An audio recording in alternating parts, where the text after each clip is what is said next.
Hello friends, how are you all? Hope you are doing great at various aspects of your lives.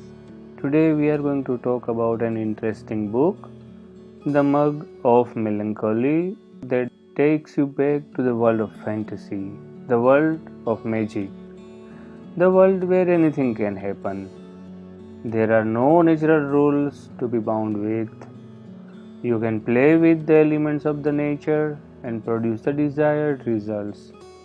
When we were kids, we used to like such fantasies, and mythology was adding to our pleasant assumption about the world.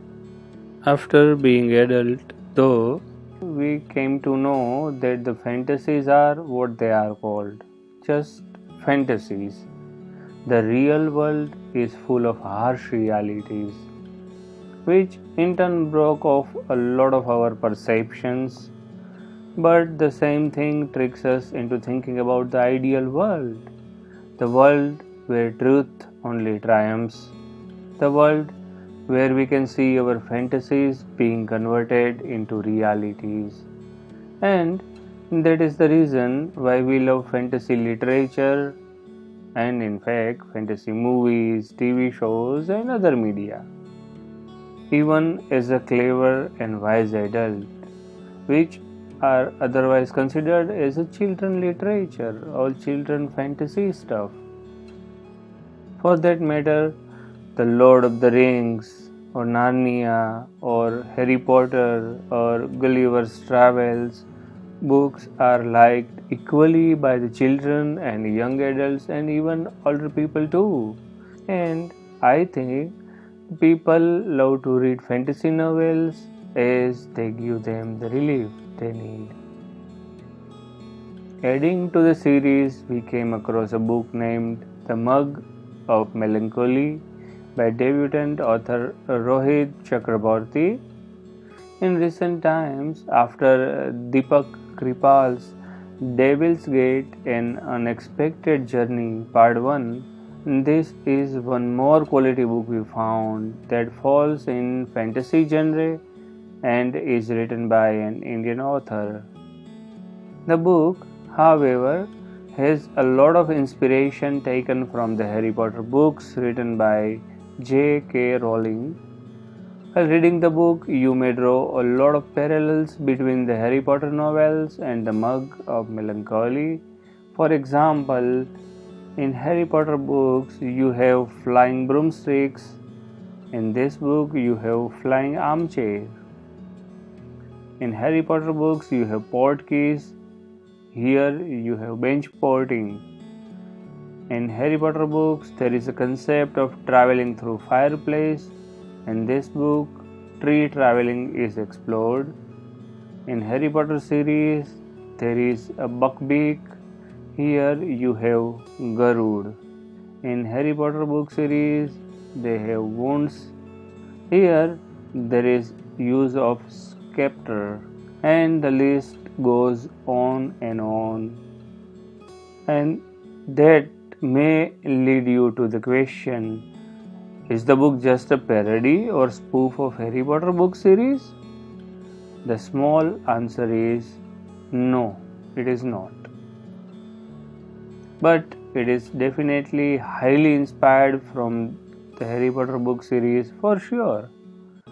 It seems that the writer has the canvas ready with him and he has to fantasize in different genres to weave the colors into the scene. Of course, it is wrong to say that you don't need to put efforts in doing so. You have to think hard, introduce new world with new words and phrases, and you need to write convincingly. The book succeeds in doing so at a large extent. Let us take a bird's eye view of the plot.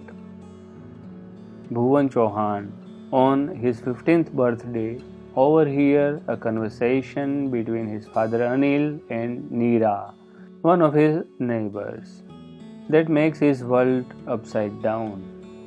He gradually introduced to a fantasy world where people with special skills live. They are known as Andronains.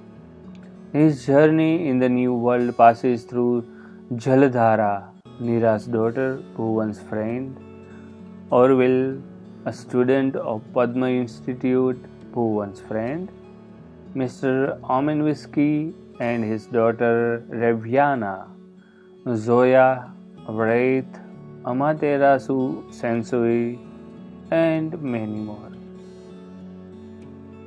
The author has planned a series of 5 books, and this is the first book of the same. So, at the end of the book, you will still be waiting for a lot of questions to be answered. You may find many loose ends and hope them to be linked tightly in coming installments. The last chapter could have been written better to raise curiosity for the next part. The book's canvas is set up around Shillong, a rather less talked about city from northeast India. The author is appreciated to view the incidents around it and bring it to the limelight. You can know more about the author of the book and view some cool illustrations about various stuff mentioned in the book on the official website of the author. At the time when we were reviewing the book, we were also wondering that why a book trailer was not available for this book. Maybe the author or publisher has no budget for the same. If we talk about the literary aspects, the book brings a lot of new words in the vocabulary. Various new fantasy zones are created and they are convincing in most of the cases. There are a few places where we think that the sentences are not made perfectly, but we can ignore it. The book tends to have a small problem at a few places when it is moving from one scene to the other. Also, the relationship between Anil and Bhuvan could have been elaborated in a better manner. I found some scenes in the book unconvincing, like Bhuvan was shouting at his father and pushing him to just get into his home. Here are some of the lines from the book that caught my attention. How much can a man stuff in his head?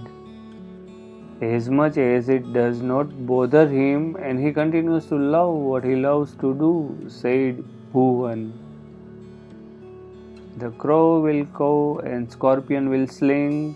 With time, the agent of evil will bring a corrupting influence to mind and soul. So the greedy heart will achieve its goal, keeping you on your toes, turning friends into foes, or so the writing in the blood future goes. I see deep love portrayed, I see deep trust betrayed, I see the eagle weakened, then I see him flying strengthened. I can't tell if the sun will shine bright or shadows plunge the world in fright. But thoughts affect actions, noble and ill. Make the most of what you will. Only the happiest person in the world would be able to move it from its spot so that it can be used. But isn't it pointless? The happiest person who removes the mug wouldn't need if he is happy. You are right.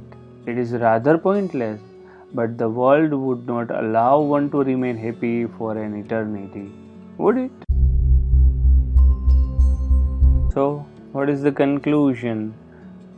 The book works nicely at many aspects. If you love fantasy writing, then this one is definitely worth going for, once at least. The book is primarily written for young adults and the content seems enjoyable for them, for sure. Thinkerview's rating around 7 stars out of 10. So, have you already read the book? Are you planning to read it? What do you think about this book review? Do you find it helpful in deciding whether to go for the book or not? Please do share your genuine remarks via comments below. If you have enjoyed listening to the review, please hit the like button and do not forget to share it with your friends and other fellows whom you think such reviews interest more. Till we meet with our next podcast, bye bye, take care, namaskar.